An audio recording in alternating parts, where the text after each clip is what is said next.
తాకట్లో ఉన్న బంగారాన్ని విడిపించలేక వడ్డీల మీద వడ్డీలు కడుతూ ఇబ్బంది పడుతున్నారా? అయితే ఇప్పుడే సంప్రదించండి శివ గోల్డ్ కంపెనీ. మీ నమ్మకానికి మా హామీ శివ గోల్డ్ కంపెనీ. పర్యాటక రంగ ప్రోత్సాహం దిశగా ప్రభుత్వం మరో అడుగు వేసింది. విజయవాడ పున్నమి ghat, Amaravati capital region, Bhavani island మధ్య రాత్రి 10 గంటల వరకు బోటింగ్ నిర్వహించేందుకు ఏపీటీడీసీకి అనుమతి మంజూరు చేసింది. నదీ పరిరక్షణ, నీటిపారుదల పరమైన అంశాల దృష్ట్యా షరతులతో కూడిన అనుమతులు ఇస్తూ ఉత్తర్వులు జారీ చేసింది.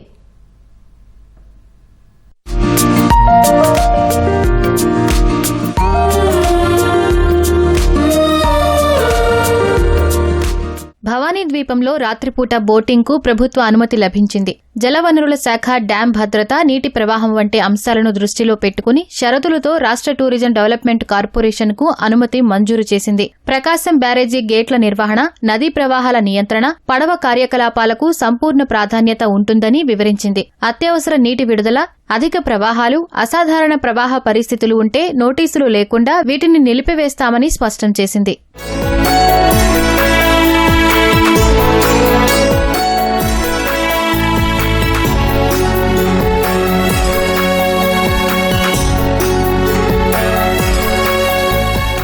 లైఫ్ జాకెట్లు, రక్షణ పరికరాలు, శిక్షణ పొందిన ఈతగాళ్లు, సమాచార వ్యవస్థలు, జీఎస్పీ వంటి ఇతర తప్పనిసరి భద్రతా ఏర్పాట్లు పడవలో అందించాలని స్పష్టం చేసింది. అనుమతించిన మార్గపు సరిహద్దులు మినుకుమినుకుమనే లైట్లతో వెలుగుతున్న బోర్డులు, గుర్తుల ద్వారా స్పష్టంగా గుర్తించేటట్టుగా ఉండాలని నిర్దేశించింది. ఎట్టి పరిస్థితులలోనూ పడవలు ఆమోదించిన మార్గం నుంచి పక్కకు వెళ్లకూడదని వివరించింది. రాత్రిపూట కార్యకలాపాల సమయంలో సురక్షితమైన నావిగేషన్ కోసం తగిన లైటింగ్ ఏర్పాట్లు ఉండేలా చూసుకోవాలని నిబంధన విధించింది.